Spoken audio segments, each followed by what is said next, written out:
Welcome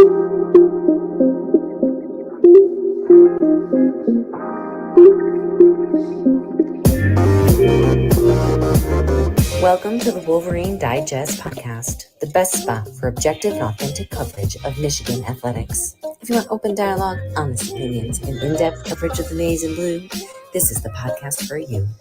And now, here's your host, Brandon Brown, joined as always by Chris Breiler. Does anyone ever say to you, sounds like someone has a case of the Mondays?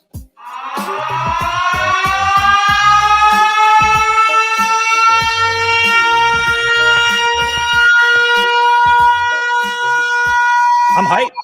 Oh, baby. Oh, baby. I'm hype. I think you could probably tell after we talked earlier today, I'm pretty hyped.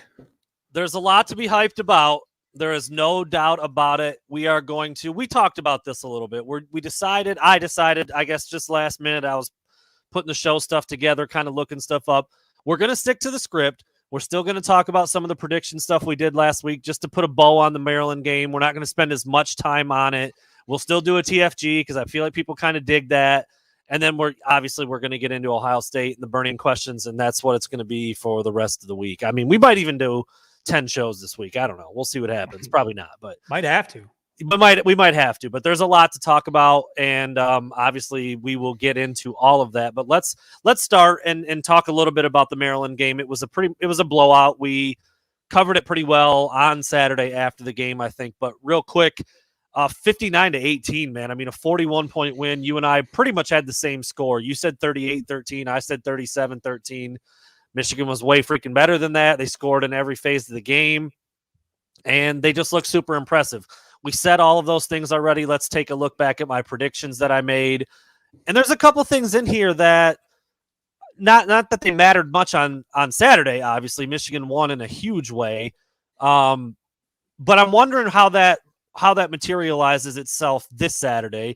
And the first one was that I thought Eric All might score another touchdown. And I think you called me dumb for it, which I was fine with. He's played 27 games, and that was the first time he scored. But he only had one catch for 5 yards. That's it. He was a non-factor after 10 catches against Michigan State, the game winner against Penn State, and then it was like he wasn't even on the field Saturday.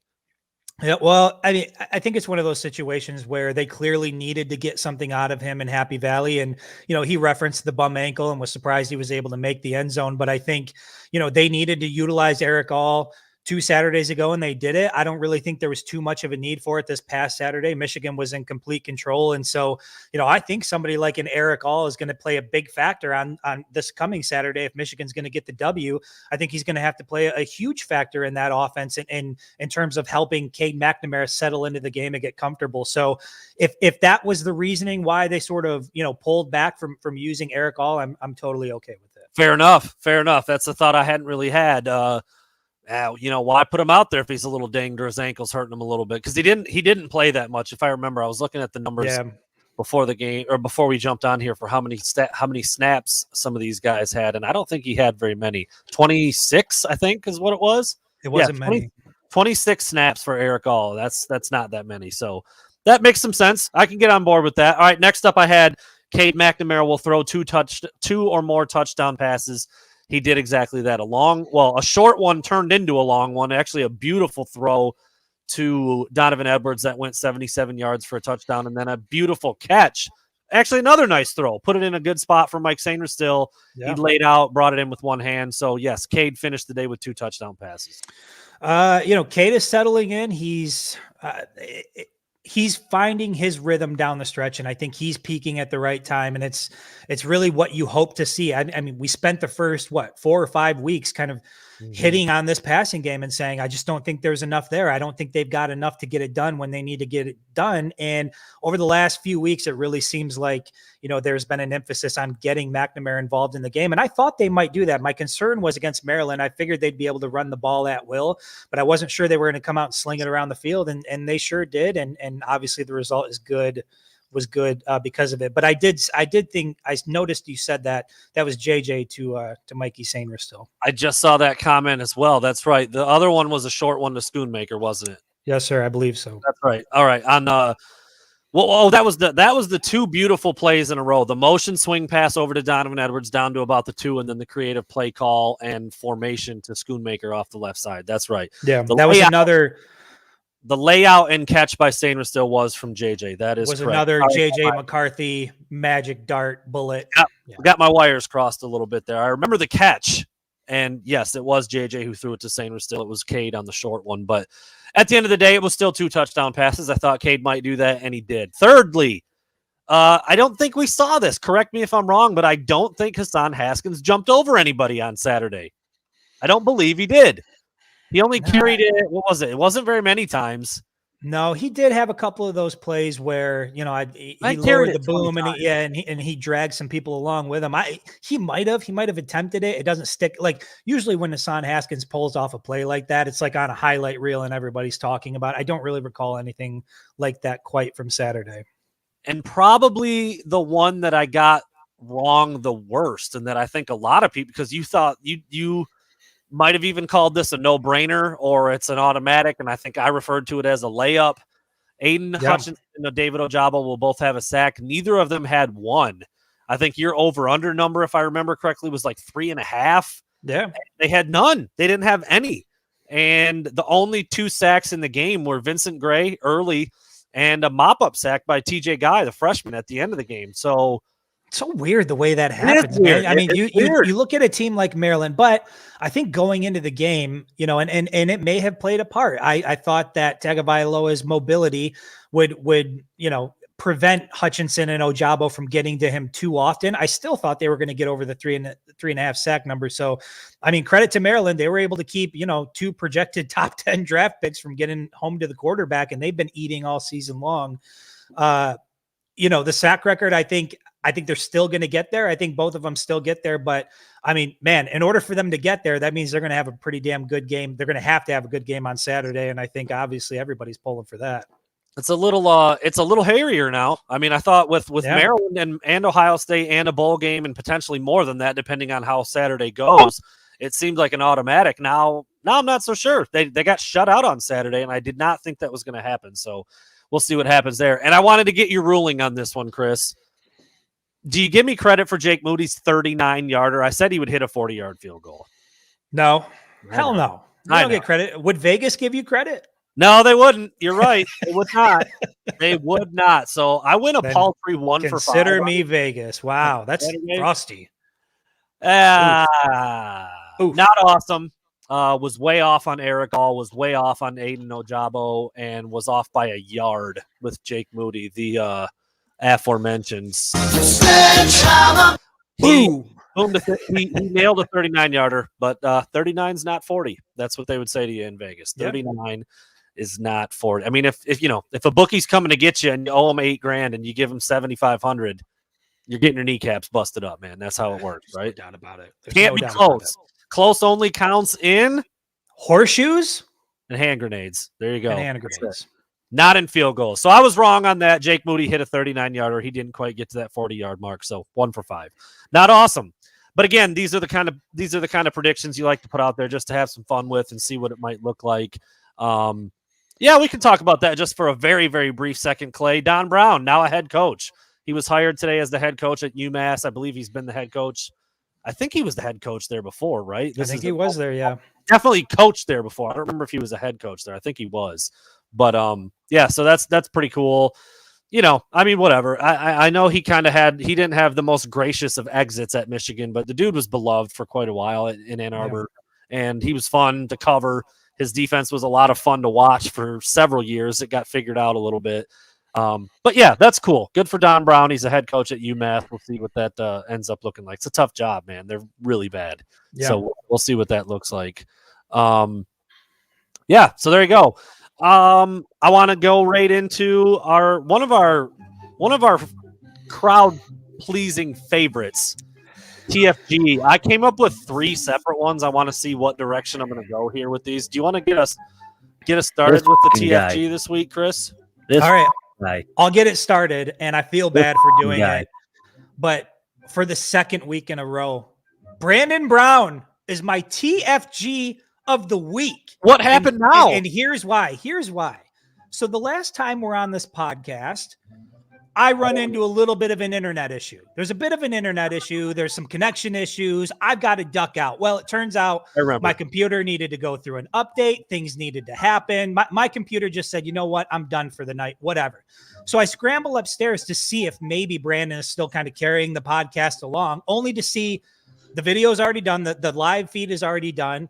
And I see not only Brandon, but the people in the comments ragging on my internet connection. I heard somebody equate it to like the McDonald's version of internet, the dial-up version of, so listen, I'm offended. I'm hurt by it. I felt like my boy was coming at me about my internet connection and I took it personal. So and I took that personally. So I went out and bought a new router. You did not. No, I didn't. But something's got to change. I feel like every damn episode I'm having to duck out. I'm having to I'm freezing up. My audio's all screwed up. That was probably my favorite comment. People were like, stop using your neighbor's Wi-Fi, Chris. Just phone up and get the real deal. It's probably all it's probably all the porn. That's what it is. That comes along with it. There's a package deal with all the pop-ups and viruses. And, hey man. I just found it really funny that one time it did mess up and you were like, well, let me hop on the good one real quick. And it was like amazing. I'm like, why do you even have a bad one and why do you use it? I was on the good one. I'm out here in the sticks. Oh man. All right. My TFG is this fucking guy. None other than LeBron James. I don't know if you saw this or not. I'm a Pistons guy. Haven't watched him a lot this year. It's cool that they got the number 1 pick. Cade Cunningham seems to be coming around a little bit. Isaiah Stewart, Beef Stew, as he's affectionately known in the Detroit basketball world, got clocked in the face by LeBron's either elbow or fist. It's kind of hard to tell in the video. Gushing blood all over the place. Stewart gets pissed. Shocker, right? He gets destroyed in the face by LeBron. He's trying to go at him, trying to get at him. I don't know, whatever. Basketball fights are hilarious because they never actually fight. They just do what happened. They run after people. Everybody's standing there. Then everybody talks shit after the game. It's comical. But anyway, he was real mad. He's trying to get at LeBron. And then, of course, LeBron gets the lighter suspension. And it's just whatever. LeBron can do whatever he wants. I don't actually dislike LeBron that much, but I'm also not a slap. I don't, some people just love him no matter where he goes, no matter what he does, no matter what he says. That's certainly not me. But I also don't really hate him. A lot of people hate him, and I don't really get that either. But I thought that was a cheap shot. It was completely intentional, and he gets off lighter than Isaiah Stewart did, and I think that's a little weird. I also want to just throw one more little bone out there for TFG. This fucking guy, Mike Loxley, dude blows. He just blows. I don't know how he has a job. I didn't realize he was as bad as he is. It's not good. He's literally the worst head coach in Power 5 history. Did you know that based on his winning percentage? I didn't know that, but I'm not surprised. Man, I'm actually, who the hell was it? Ash? Who the hell? Chris Ash for Rutgers? I'm surprised he wouldn't be in that list. I think there might be a minimum because I think, he's literally 35 games below 500 or something. It's wild. I don't know why I always get tricked in every single damn year. I get tricked into thinking, look out for Maryland. Look out for sneaky Maryland out there out east. It's because I feel like they could and should be a little bit better. The DMV is talent rich. Well.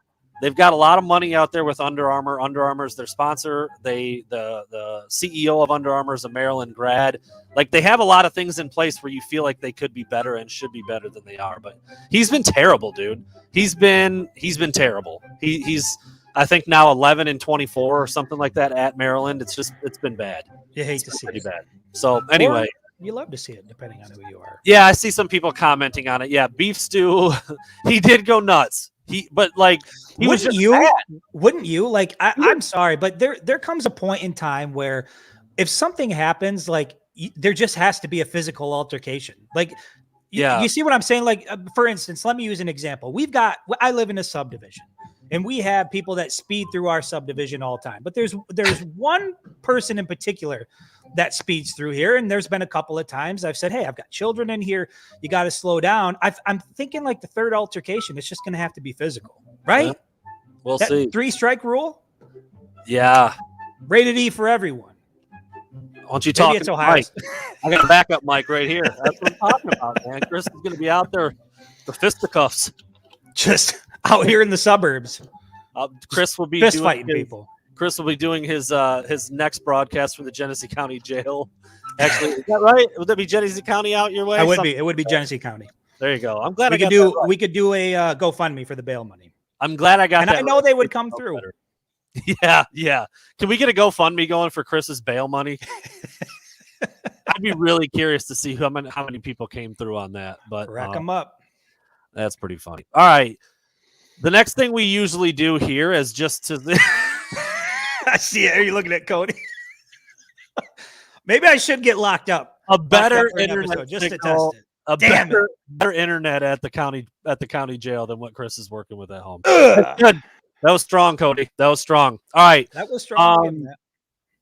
We usually do the Pro Football Focus real quick here. I just want to see what you think as in terms of who did really well on offense. I feel like it's kind of a no-brainer, but we'll see if you come up with who I think you might come up with. And then on defense, and I actually think it's changed too, because I did this on Sunday as soon as the numbers are up, and there's different people there now. So maybe they go back and they look at some plays that were in question, or they I don't know. I don't know how it comes out, but actually the names have changed based on the article that I put up yesterday. But I think that's fine. It's still worth looking at because of the same things we talked before. So on offense, who you got? Who do you think graded out better than anybody on the field? Cade McNamara. I'll stick with Cade. So yesterday it said Cade, and today it said Donovan Edwards. Donovan Edwards was a 78.1 score. He played only 28 snaps, which actually isn't that many out of about 64 snaps that the starters played. I think Michigan ran 81 total on offense, but a lot of that was there were 10, 12, 15 snaps of mop-up duty. So it's crazy to think that Edwards had, I think it was 2 carries and 10 catches. He basically touched the ball half the time that he was in there. So, and obviously super effective, 10 grabs, 170 yards, touchdown. Looked incredible. Looked dynamite. Hard to imagine you wouldn't see that be part of the offense this coming weekend. Yeah. Right? That was really effective. No doubt about it. Really good in that role. He is really, really good in that role. There is no doubt about it. And on the bottom end, I'm not going to make you guess here because we don't want to throw a bunch of names out like, well, this guy wasn't very good. This guy wasn't. Who was terrible on Saturday? Yeah, but Joel Honigford didn't have his best day. He's going through the position change, former guard / tackle, now playing tight end. He's been really good in the blocking role, but didn't have his best day on Saturday, and he only played 21 snaps, so wasn't out there as much. Didn't play as much as Eric All. Didn't play near as much as Luke Schoonmaker, but didn't have his best day on Saturday. And on the defensive side, again, another one that switched. There was somebody different in that top spot yesterday, and today the number one player on Pro Football Focus's grades for Michigan's defense was, I don't know, Vincent Gray, maybe one of the corners. Interesting. It was actually boring. Aiden Hutchinson.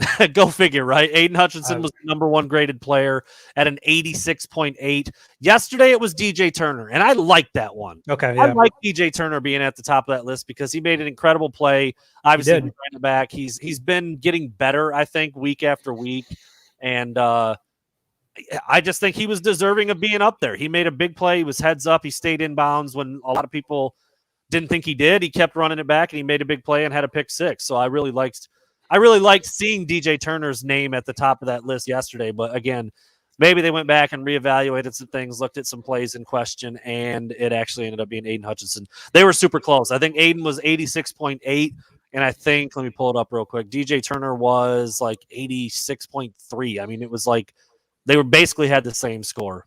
80.3. Okay, it was down a little bit. Sorry, apologize for that. But both really good. And I mean, the whole team, dude, scored pretty well when you win by 41 points and you do all the things they did.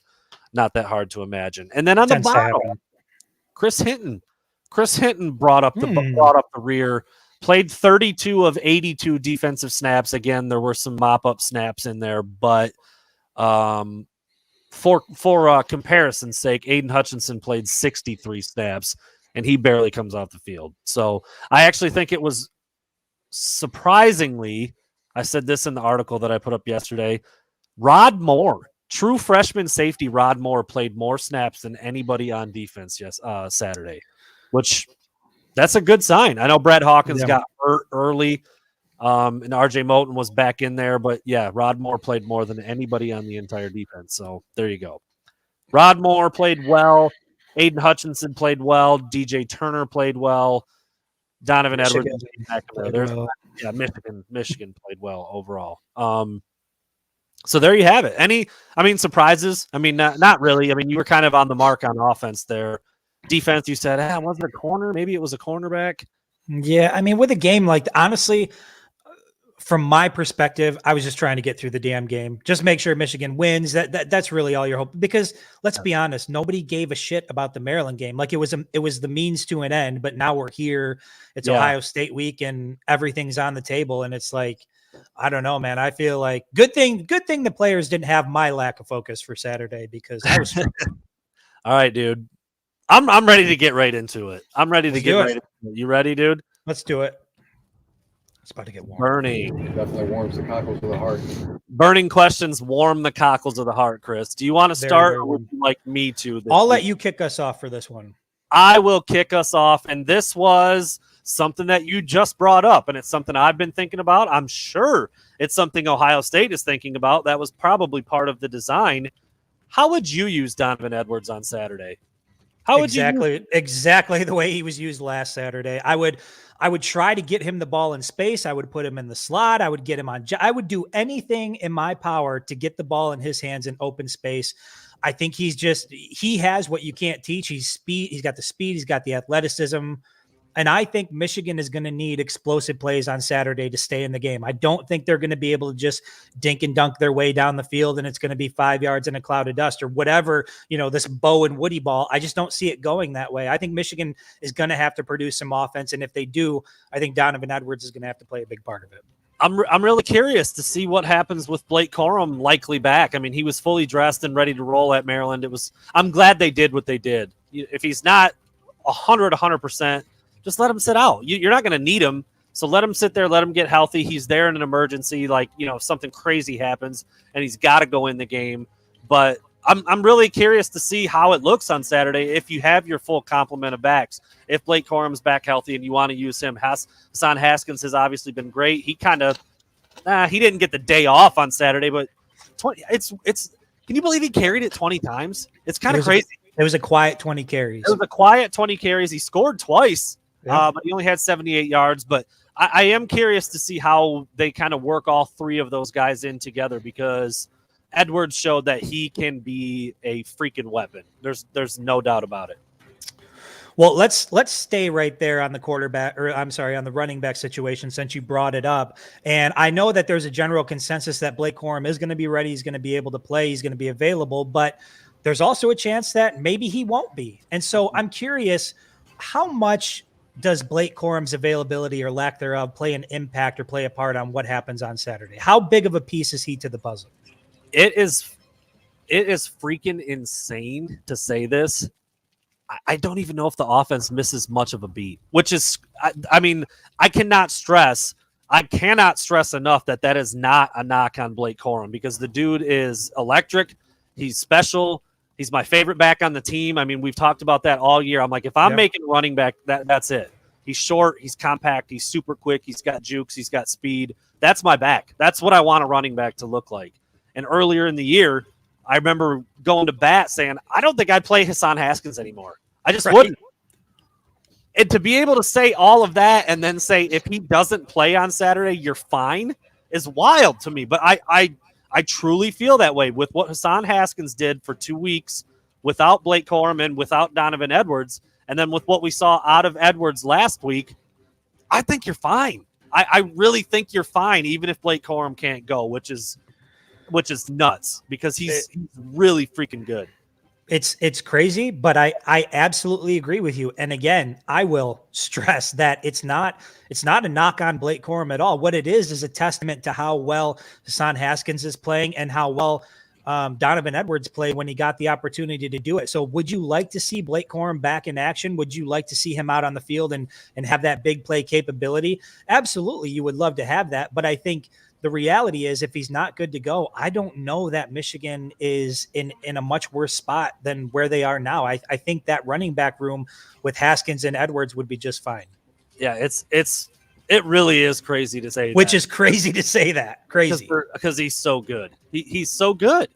But that speaks to how good Hassan Haskins also is and how good he's been. And the potential, at least, is certainly there for Donovan Edwards. And we saw the first flash of that on Saturday. So, yeah, that's a wild. That's a great question because it really is kind of crazy to think about how It's changed a lot. no Blake Corum. There's no panic. It's like, that blows. I wish he was playing, but they'll be fine. Like, that's really what I would say. In a short and sweet answer, like, that sucks. They'll be all right. That's what I would say. Wild. All right. Crazy. All right.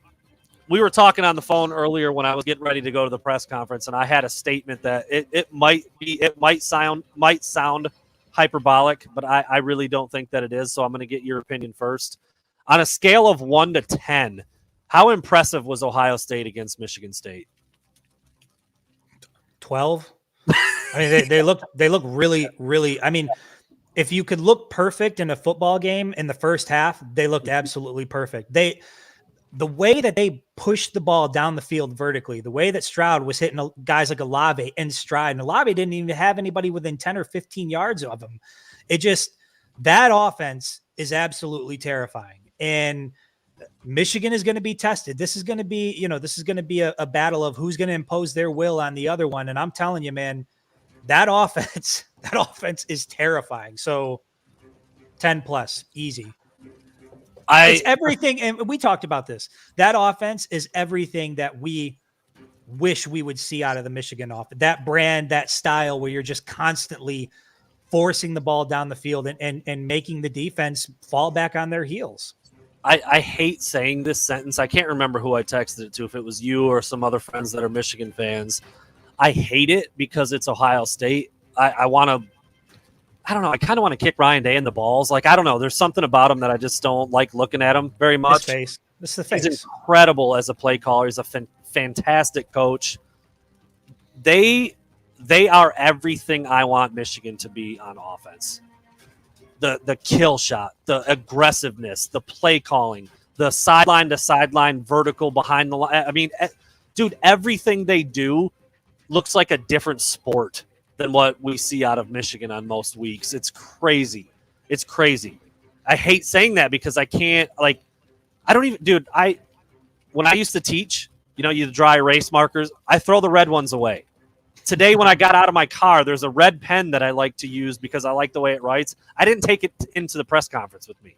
Like, this, you mean, wait, hold on. You're saying you didn't take another team's colors to the press conference with you?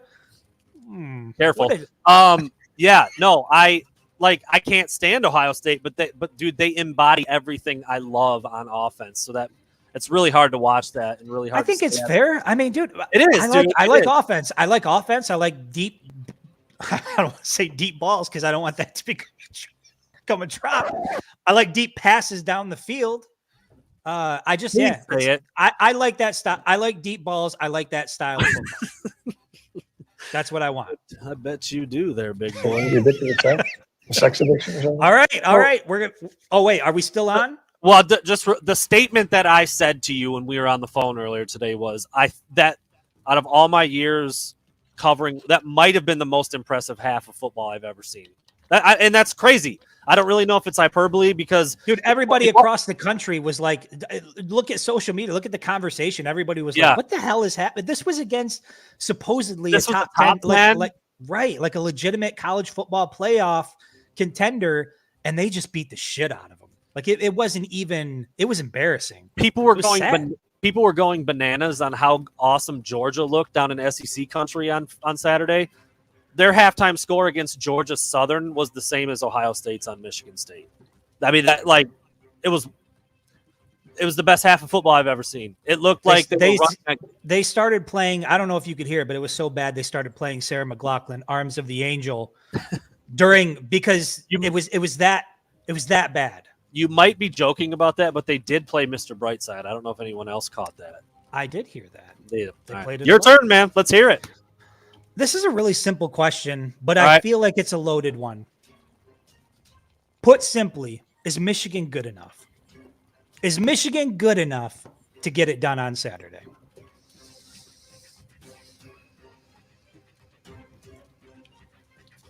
I think there's a couple different ways to answer this question. Talent-wise, I think they do have enough talent to play a game with Ohio State. Will it be used correctly and if it, in a way to make that happen? I don't see it. I don't see it, and I hate admitting that. I said it to you on the phone, dude. Michigan State battled each other in East Lansing, back and forth, gave up the lead, close game. Dude, Ohio State just freaking demolished Michigan State. Like we just said, a 12 on a 10 scale, the most impressive half of football I've ever seen. I don't know, man. I think Ohio State, they're firing on all cylinders right now. It is a buzzsaw right now. So I don't know. We'll see. We'll see soon enough. Well, here's what I say. I say yes, Michigan is good enough to get it done from a talent perspective. Obviously, the biggest question is going to be who wins the coaching battle, Jim Harbaugh versus Ryan Day, and who's got the better game plan and who makes the better adjustments. And that's the side that makes you a little bit nervous. You know, I'll just leave it at that. I will say from a talent perspective, from the horses on the field, Michigan has enough talent to win the football game on Saturday, hands down. No question about it. Kind of in the same wheelhouse here. I mean, it's in a very similar wheelhouse. Michigan right now is an 8.5 point underdog on their home field. Is that fair?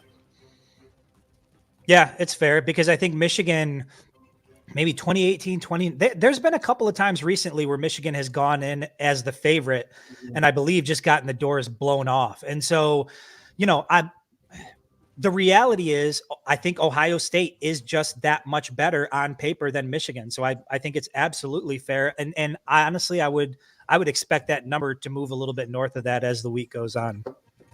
I think it's fair as well. And it's for all the reasons, it's for all the reasons we talked about last week when we looked at that Michigan State matchup and they were 19.5 point favorites. I said, that ain't enough. They're going to, I believe the term was wax that ass. I said, wax that ass. I said it would be at least 30. Well, it was like 50. I just think they're really good, and I think they're humming at the right time. I think C.J. Stroud has figured it out. I mean, dude, like Travion Henderson didn't even have to do anything on Saturday. Like that's how dominant they were in every other area against the Spartans. And so, yeah, I do think that number is actually fair, and I'm with you. I think it's going to go up before Saturday gets here. Dude, the biggest problem they have offensively is feeding everybody. Like that's it. Like everything works. It's just are you filling the bellies of all the people that want to rack up yards? Like that's the biggest problem they have right now. And I think 5 receivers over 1,000 yards on the year, right? Or close to it. 3? Yeah. Okay. So even so, I mean, clearly there's not a problem offensively, but that does lead in well to the next question that I have for you. And maybe that answers it, but I'm going to ask it anyway. So where is Michigan's biggest advantage on Saturday? Is it offensively against the Buckeyes defense, or is it defensively against the Buckeyes offense? Where does Michigan have the biggest advantage? I was just going to say, I think it's the only advantage they have, but I'm not quite sure on that. But it's the D-line. It's Hutchinson and Ojabo. They're going to be the equalizers. If they can change the game, if they can affect the game, if they can repeatedly put pressure on C.J. Stroud, then they'll have a shot. I just don't know. Because Ryan Day's so good at what he does on offense and because C.J. Stroud has been so poised and confident and comfortable, I just don't have that much confidence in Ohio State letting Michigan ruin what they want to do. Like, well, we just talked about it. Hutchinson and Ojabo didn't get home once against Maryland and Talia Tagovailoa. Yeah. I have no reason to believe that Ryan Day and C.J. Stroud and the O-line coach at Ohio State doesn't look at what Maryland just did and be like, well, we can do that, and look at who we've got to do it with. It's night and day. So I think that if Michigan can really affect the game from that standpoint, from the edge rushers, that's where they have an advantage. But I just don't know if it's going to look like one on Saturday because of how good Ryan Day and his staff is at what they do. That's why they're putting 50 spots on people like in the first half. I mean, like they've done that multiple times now. Well, and that's why they're generally viewed as, if not the best team, one of the best teams along with Georgia, right, in the country. I mean, I think at this point, everybody's on board with that. Ohio State is who everybody expects Ohio State to be. But I agree with you. I think it's the edge rushers. I think it's Ojabo and Hutchinson. And if Michigan is going to affect this game, it's going to be at that spot. I think if you can put Stroud on his back, if you can mess up the rhythm of the offense, that's the only chance that Michigan has. I don't see a scenario where if defensively Michigan is struggling to keep Ohio State from putting points on the board, even though we've seen that this offense can be explosive, we haven't seen it be as explosive as they were in Columbus last Saturday. I mean, that's on a whole other level. So you cannot get into a shootout with the Buckeyes. Defensively, they've got to slow them down, and that starts with Hutchinson and Ojabo. If they start to get to Stroud early and he gets a little bit rattled and that big house comes alive, the game might change course, but they've got to get to him early. They have to, and it starts with Ojabo and Hutchinson. Yeah, I think it depends on, do they try to move the pocket? Are they giving some help to the tackles? Are they chipping with backs? Are they keeping a tight end in? Like, that's the thing. Like, Ohio State could go the whole day without throwing one ball to the tight ends and still put up 400 yards passing. Yeah. So you just keep them in. Just keep them in and let them double team those DNs all day. I don't know, man. That is where Michigan has better talent. But I feel like there's ways to neutralize it, and we just saw it from a far inferior team in Maryland. So that gives me a little bit of cause for concern.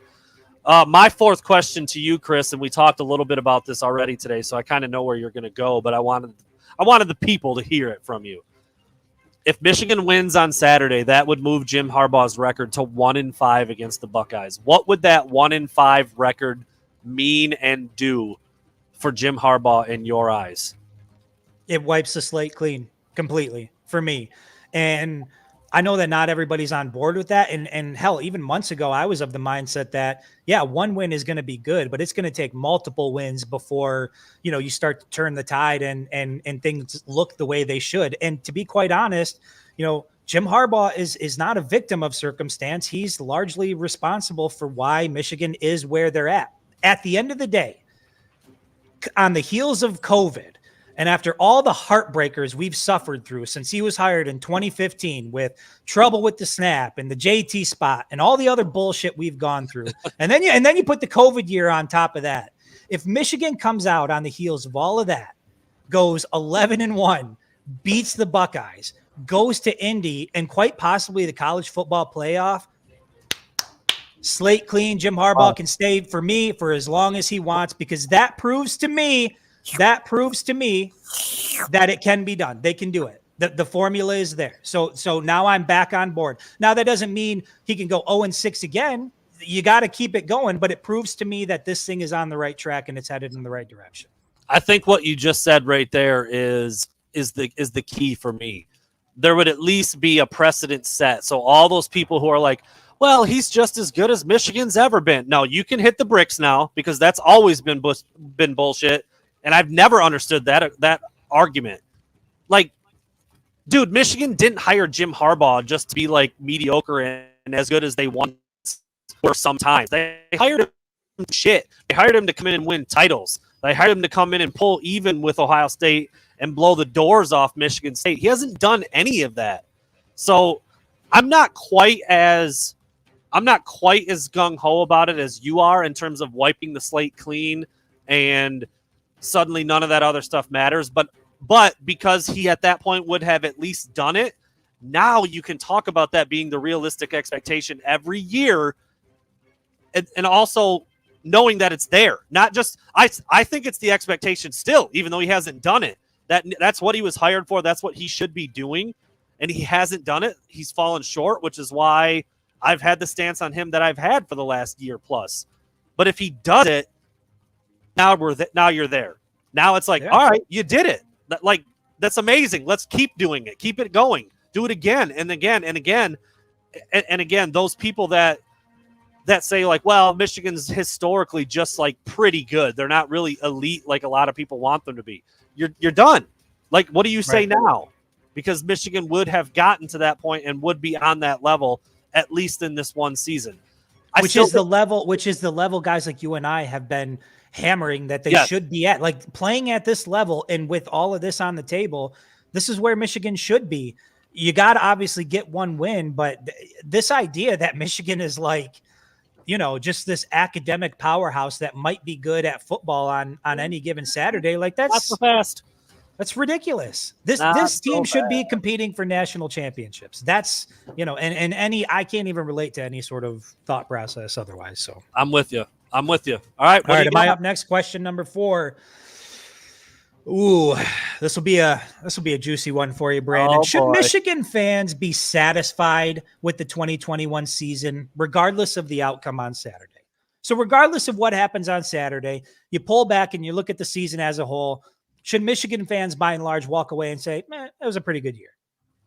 I say no, and it's not even really like a discussion for me, because it's kind of what you just talked about. I think and we've gone over this before. I don't really like telling fans how they should or shouldn't view things, or like, sit down, don't say that, don't be like, I don't like, you can do whatever you want. I don't understand it in a lot of instances, but I'm not going to sit here and say you're dumb for doing this, or I whatever. There's a lot of people out there that do plenty of that, and I think it's the dumbest shit I've ever seen.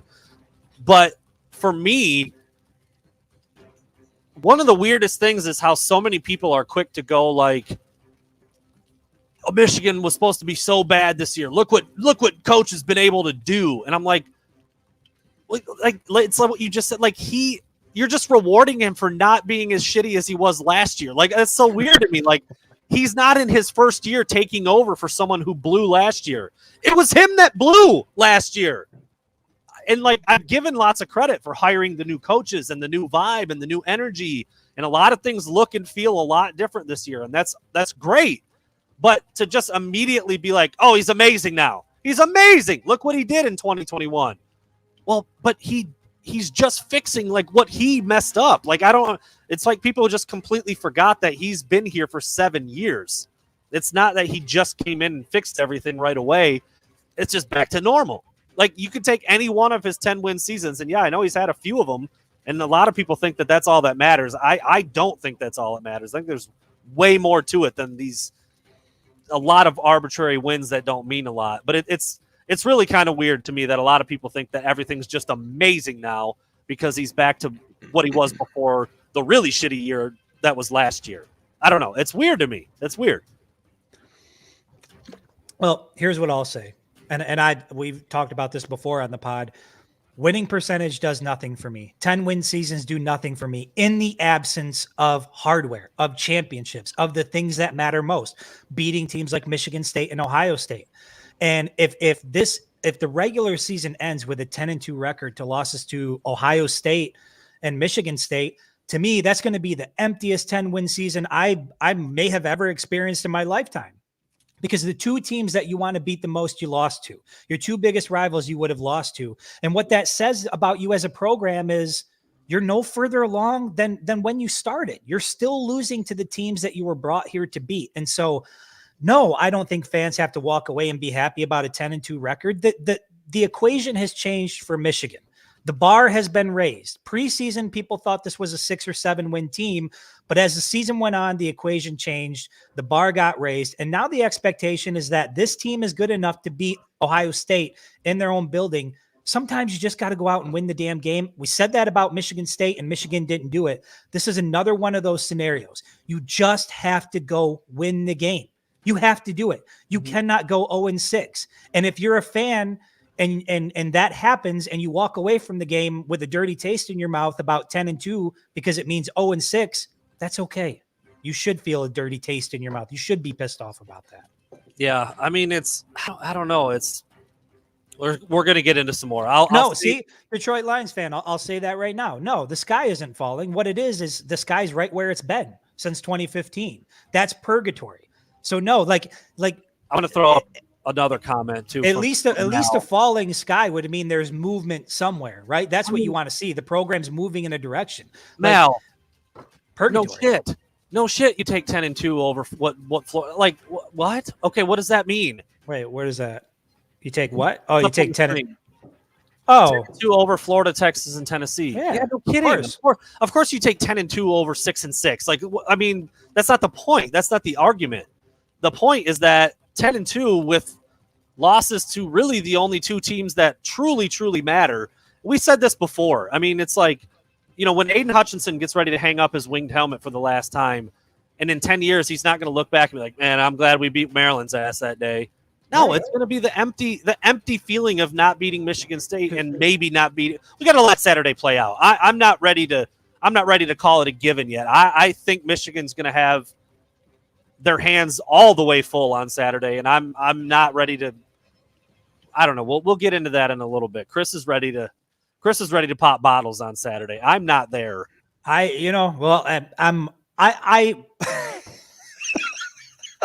I've given my heart back to the program. Here it is. This is it again from now. Bounce back from 2-4 and shut everybody up. What shut people up? Was the 2-4 year was also Jim Harbaugh's fault. That's what that's exactly the point right there that I don't understand. It's like people give him credit for bouncing back like he didn't do what he did, or like all the years before where the simple answer now is you can't give somebody credit for a bounce back season when they themselves were the cause of the bad season. Yeah. And we're now we're bordering like 7 years, 8, you're knocking on the door of a decade here. It's just, this is his baby and the results are his results, good or bad. If he wins on Saturday, like Brandon said, I'm popping bottles. I'm back on board, slate clean. I'm good. And that's after getting my heart broke for 6 straight years. I'm willing to forget it all, but he's got to give me something back. I need something of value. Maryland doesn't do it for me. Western Michigan doesn't do it for me. Wisconsin doesn't do it for me. Washington doesn't do it for me. I need Ohio State. You didn't give me Michigan State. I got to have Ohio State, or I'm going to lose my shit. I'm going to go insane this offseason. Chris, I can't deal with it anymore. You just answered my last one. So on the flip side, what would 0-6 against Ohio State mean to you? To the moon. Boom. So I find listen. I find it. Hold on, real quick. I'll let you go. I find it wild that 1-5 is slate clean, pop bottles, back on the train, and 0-6 is blast them to the moon. That's like, that is a wide range. That's how big of a deal this game is to me. That's how big of a deal. My son is 6 years old and he's never seen Michigan beat. He doesn't even know what the hell I'm doing. He doesn't get it. He's like, Michigan's not going to win that game. They don't win. That's what he said. That's all he knows. That's his life. Oh man, his entire life. It's just, that's all he knows. And so, look, I said it before earlier in the show. There are some times where you just have to get the damn thing done. There's just some games that you have to win. Everything is in Jim Harbaugh's favor for this to work. He's got it at home. He's got the horses to do it. He's got the new coaching staff. They've interjected new energy, new culture into this program. There is no damn excuse not to get it done this year. And if he doesn't get it done, for me and my money, 0-6 is a fireable offense. I thought 0-5 would be a fireable offense, but now I've come back around. We cannot set a precedent in this program that if you go 0-6 to Ohio State, as long as your winning percentage outside of that is cool, you can stay. That doesn't do it for me. You got to beat Ohio State. And people who talk about moving the goalposts, as far as I knew as a Michigan fan, has always been beat Ohio State, win the Big Ten. That's it. Not national championships, not beating Maryland, beat Ohio State, win the Big Ten. That's the goalpost. And he has yet to hit that mark. So you got to do it. Or it's to the moon, Brandon. I mean, you know where I'm at. I was ready for to the moon last year with 0-5 dude, they would have got boat raced by Ohio State last year in Columbus. I don't think not a lot of people would debate that. And I mean, dude, he's already 0-2 against Mel Tucker. He's 3-4 against Michigan State. You dropped to 0-6 against Ohio State as well, and you're watching the Big Ten championship from your couch in Ann Arbor again. I don't know, man. I mean, a lot of people will say, like, again, it kind of comes back to the point I was just making, where people were like, well, people thought they were going to be bad this year and they won 10 games. He's got to stay. He's got things figured out. It's the same. It's just this. Last year really sucked balls, and before that is exactly what you're going to get this year. You know what? Didn't he win 10 games in 2015 and he lost to Ohio State and Michigan State? Weren't those the two teams he lost to? Right? That was trouble with the snap, and he got his ass kicked at home. That's what I'm saying. So to me, I'm with you. I mean, if you can't get it done again, you're just not going to get it done. You're not going to get it done. Or the only other side to that argument is you're just continuing to give him the benefit of the doubt. You're no longer working in reality and with facts. You're just operating on belief. And if that's where you choose to be as a fan, that's cool. But man, 0-6 is I just don't know how you justify that. Oh, that's right. Lost to Utah as well. Correct. Okay, yeah, in 2015. Because the 10th win came in the bowl game. That's right. I'm not used to Michigan winning bowl games, but they did win that. Yeah, they did. They did that year. I mean, like, people like, I don't know, man. On one hand, though, I mean, like in the world of college football, it does seem wild to get rid of a coach after 10 wins. I get it. I get the argument. But like, dude, Ed Orgeron's about to be looking for a job. He won a title 2 seasons ago. Dan Mullen just got shit canned. He was in the SEC title game last year. I know last year was weird, but whatever. They still played football, and he was in the title game last year. I know he put his foot in his mouth in a massive way earlier this week or last week when he said, like, we don't recruit during the season or something. I'm like, what? What is going on over there? And now he's fired. So whatever. I get it. Like, this whole approach has been weird from the beginning. Like, I thought Harbaugh should have been out last year. He wasn't. They gave him an extension, but oh, by the way, they cut his salary in half and they reduced his buyout. Like that to me was pretty much a sign of like, you gotta take a next step in a big way. And if they don't beat Ohio State, then you literally have taken 0 steps, like 0. Like no steps have been taken. They could technically win their 11th game in a bowl game scenario. I guess if that's, I don't know, man. I just feel like you've got to win. This is a must win on Saturday, and that's it. That's all there is to it. That's all there is to it. You know what? But what does that mean? Like, I don't even know what that means anymore when we say must win games, because Jim Harbaugh's played a handful, like quite a few must win games, and hasn't won a lot of those must win games. Yeah. But to me, this feels really like must win. Like, is it really? Is it really? Because that's kind of where. But why this feels different is because you're coming off of the contract restructuring. I don't know. Again, we haven't gone back and looked, but I don't know how many coaches come back to the same job after they have their contract cut in half. I just don't know how often that happens. I can't imagine it happens too often. I don't think I've ever seen it, to be honest. Nebraska's kind of doing that right now too with Scott Frost, but. I think it just goes back to the fact that sometimes you just got to get it done. You got to get it done. And I don't care. I'm not going to have that conversation. Who would you have to replace him? Yeah, I'm not worried about that. I'm talking about this Saturday. It's time to get it done. There are Michigan fans who have been like for the last 2 decades, just in constant pain over this team. And they give every fall Saturday to the program, and they just want a little something back. And damn it, they need something back Saturday. It's time. Do you have one left? I think you have one left, don't you? I do, but it was about that. It was about if Michigan drops the game on Saturday, should Jim Harbaugh be able to return after going 0-6 to Ohio State? I just don't think you can do it. Right? There has to be some sort of like standard at the University of Michigan. Like, you can do really well here. You cannot drop your first 4 games to Ohio State. Like, that should be in the contract. You have to beat that team. And he's like, I would rather go 7-5, like have a couple seasons where you're 7-5, 6 wins.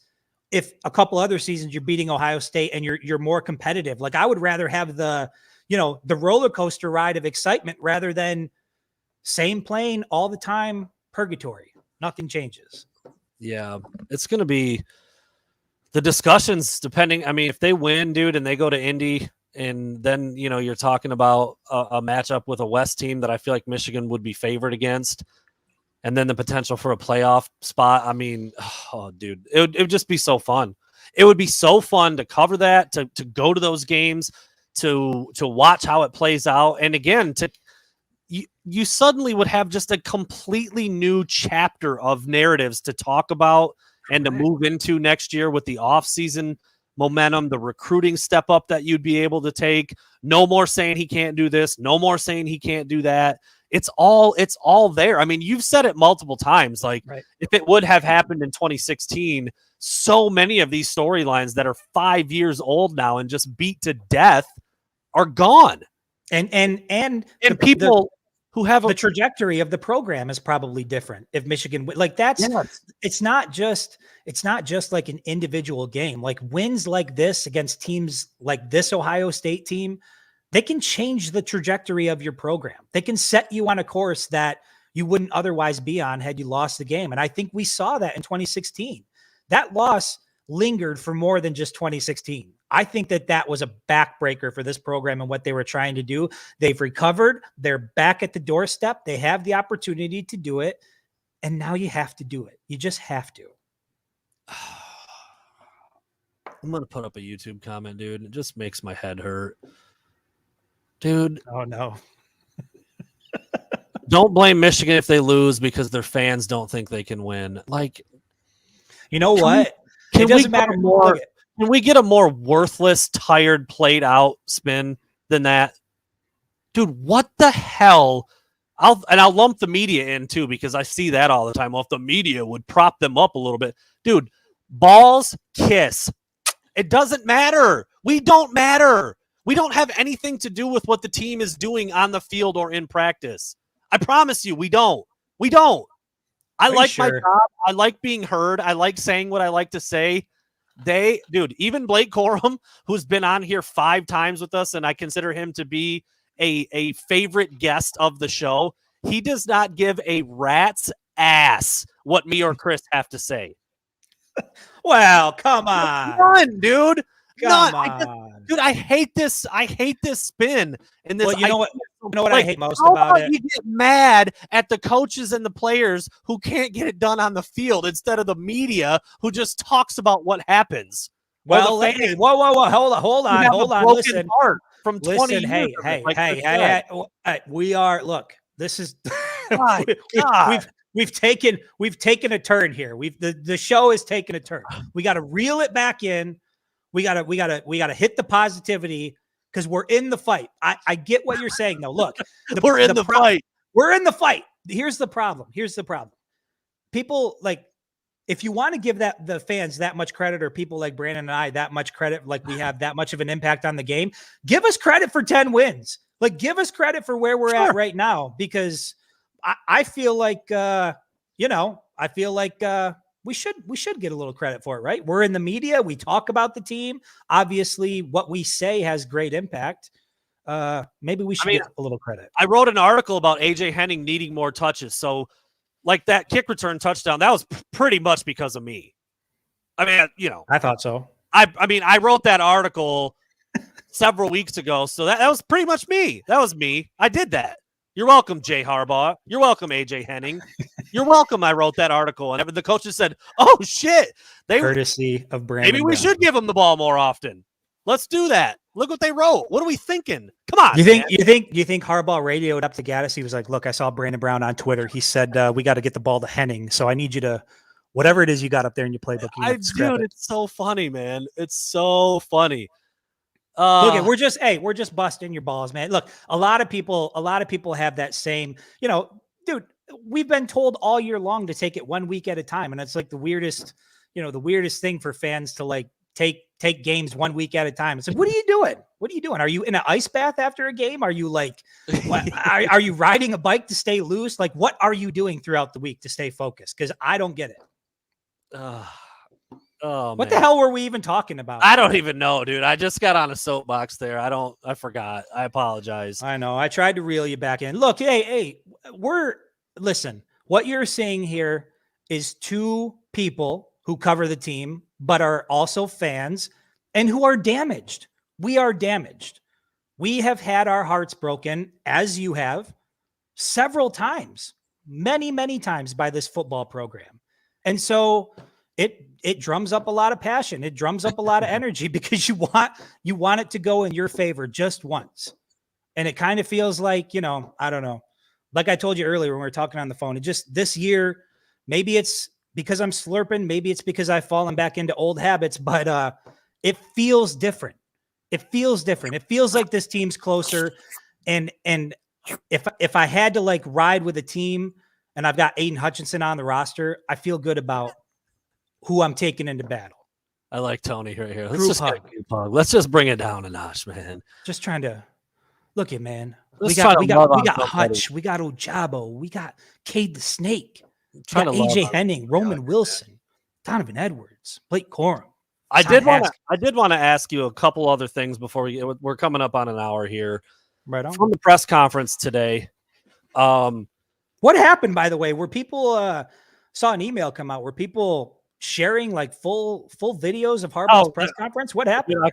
I could name 7 outlets that just put the entire thing up from start to finish, and it clearly says in the video or in the email releases not to do that. But anyway, yeah. So for people that didn't know, we're only supposed to use 5-minute chunks of the press conferences. That's one of the reasons why I do the most interesting things Jim Harbaugh said, or I'll splice together a couple things from a couple people, because we're only supposed to use 5 minutes from each person talking.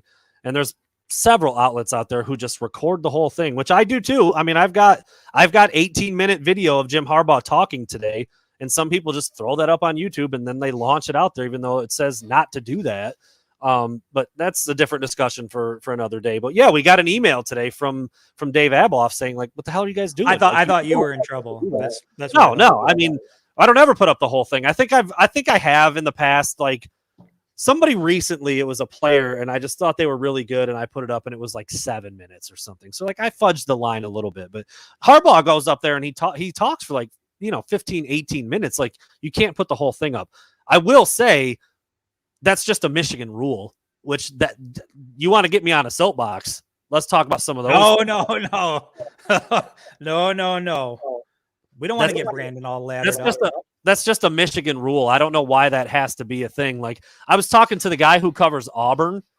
Auburn Auburn sends everybody in the media a complete full HD video that they shoot with their TV cameras. It just sends it to them. So people don't even have to go to the press conferences, really, if they don't want to. And they get the whole thing from straight on, better audio, better quality, and then they're allowed to just post the whole thing. They do whatever they want. Dude, the people out there don't give a shit about this. I'm just letting you know. It's really freaking annoying. It's really freaking annoying that we're not able to do that. And honestly, I would think that the fans, that Michigan fans, would like to see what we see. Like, why not just put the whole presser up? I'd like to hear the questions and how Harbaugh answers and how people ask and how, like, I mean, a lot of Michigan fans would like to see that, I'm sure. When there's questions asked and they're like, you can't hear me? Are you saying you can't hear me? Oh, Chris must have been having some audio issues. He's jumped out for a second. But yeah, no, I mean, I get it. As a person who works in the media, I obviously care about that a lot more than the typical fan does. But it is a little bit of a weird rule that they have. And okie dokie. Chris is apparently back now. I'm not sure what that was. Sounded like a howler monkey. Just check the audio.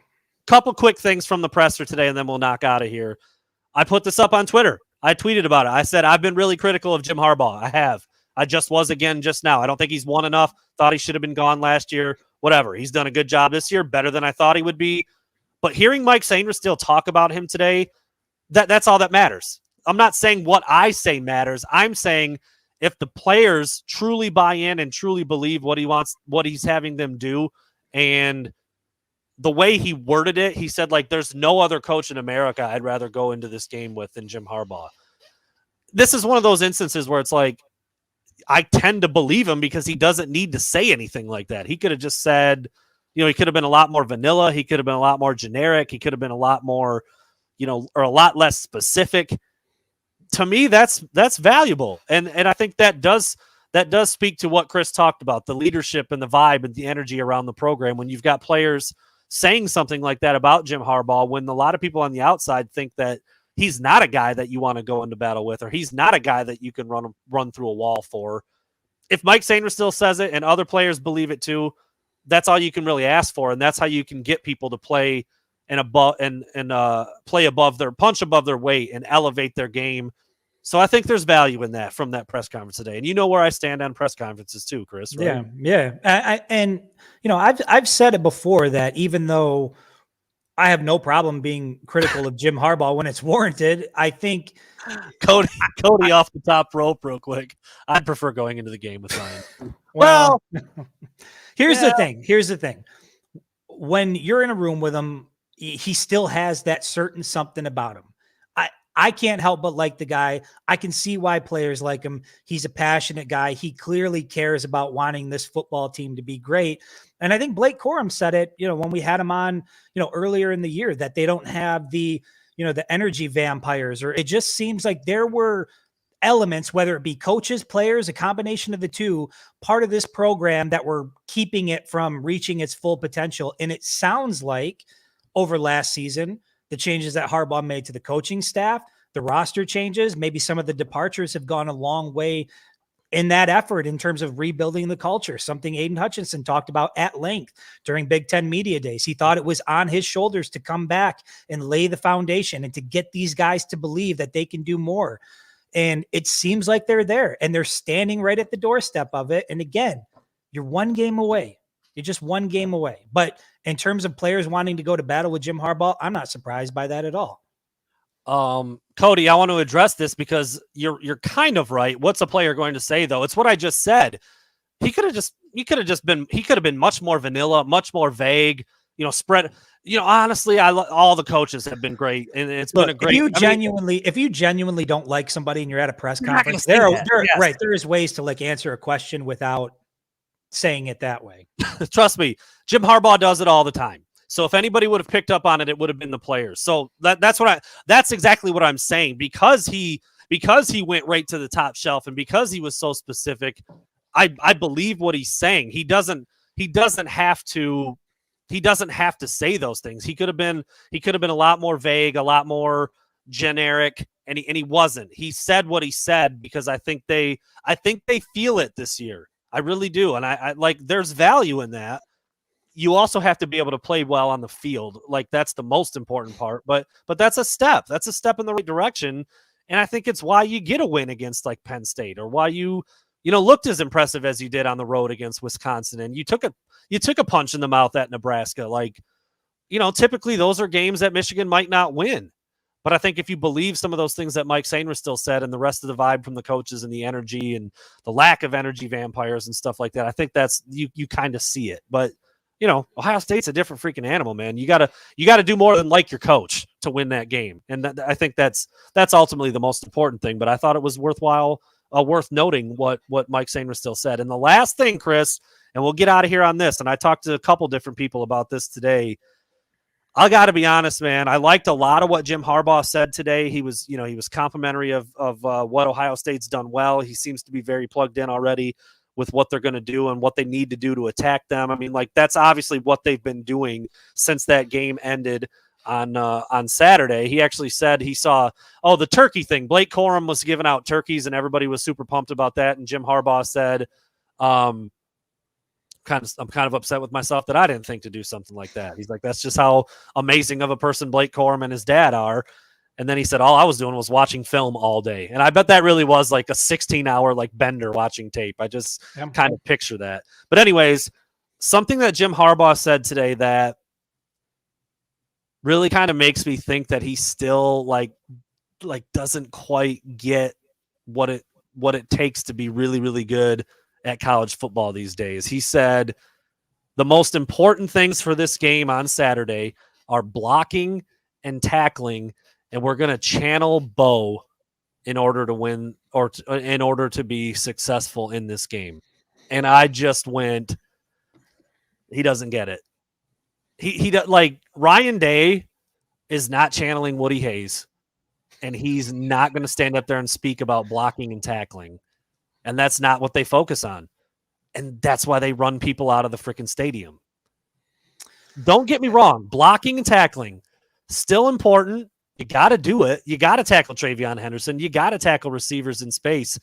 But I truly think, and Jim Harbaugh mentioned time of possession earlier this year, and that was another thing where I was like, oh, man, it's not important anymore. Time of possession, dude, Ohio State scored 8 touchdowns in the game against Michigan State and probably had less time of possession. Yeah. Because they were scoring on a couple of plays. I just really think that if like in the 80s and the 90s, you could do the shorten the game, less possessions, 3 yards in a cloud of dust, be a little bit better, maybe force a turnover here. We've got more size. We've got a little bit more talent. We got a better running game. We're going to win the game. That's how you get beat by 30 now. But and that's why they lost by 30 to Ohio State in recent years. But wouldn't a counter argument to that be that that's Michigan's only shot is playing that style of ball? I mean, that style of ball got them to where they are now. I'm not advocating it for it at all. I mean, I think you and I were both aware that we would much prefer the type of offense you're seeing down in Columbus. But the reality is Michigan's brand of football, it's not sexy. It's not exciting to me, but it's been winning them football games this year.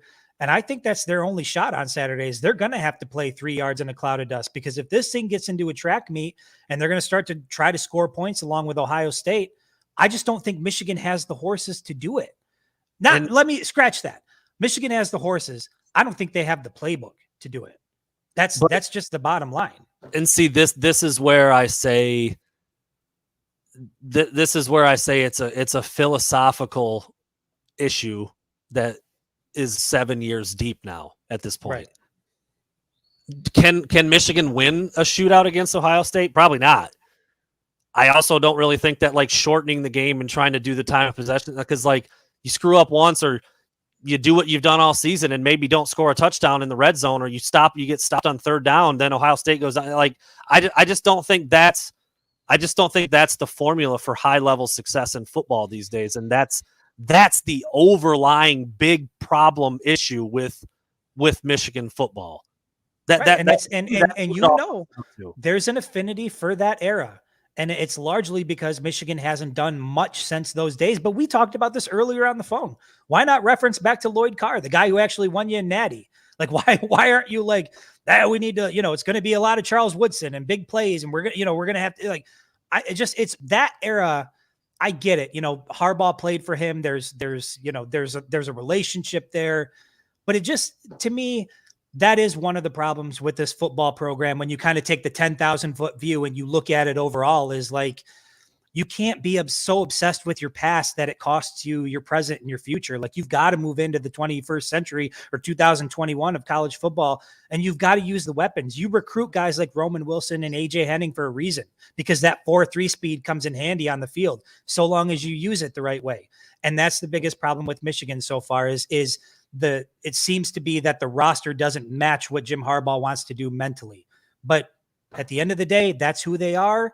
It got them to where they're at. And I think the reality is it's the only way they win on Saturday, because you're not going to keep up with Ohio State offensively. You're not. You've got to hope defensively you shut them down and you get into a fist fight. My slight counter to that would be, I mean, like, there's 6 or 7 teams on Michigan's schedule that they would just pummel into the ground no matter what. I mean, the 2 MAC schools, Rutgers, Maryland, obviously. Well, I mean, you would think Rutgers, but they didn't. No, they didn't. But my point is that you can kind of get away with that approach against Wisconsin, against Nebraska, against Penn State. Almost worked against Michigan State. It didn't, and they're probably the second most explosive offense on the schedule. And guess what? They lost. I think it's a philosophical, antiquated approach that Jim Harbaugh has had since he got to Michigan, and it's reared its ugly head in too many ways, too many times against the best teams. That I truly think that when he started talking about channeling Bo, I'm like, bro, it's 2021. What are you doing? Why? Why don't you want? It's like a second father, Come on, why he's channeling Bo. He's probably all sentimental. Bo's probably come to him in his dreams this week and giving him insight about what he should do. You think they're going to go crack? Are they going to crack the Buckeye on Bo's? Are they still doing that? Yeah, I think they are.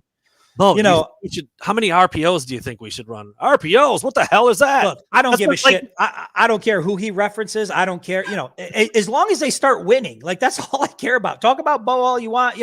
Obviously I have a different opinion on that, but talk about Bo all you want. Love it. Go to the Bo store.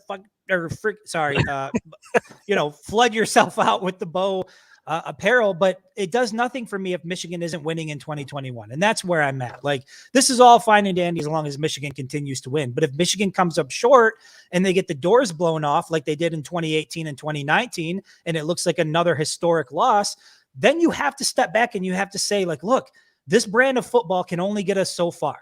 But clearly it can't get us over the hump. And it's fine to acknowledge that reality. The reality is Jim Harbaugh has brought this program back to being a respectable program, to being nationally relevant. Michigan is in the picture often now that Jim Harbaugh's in town.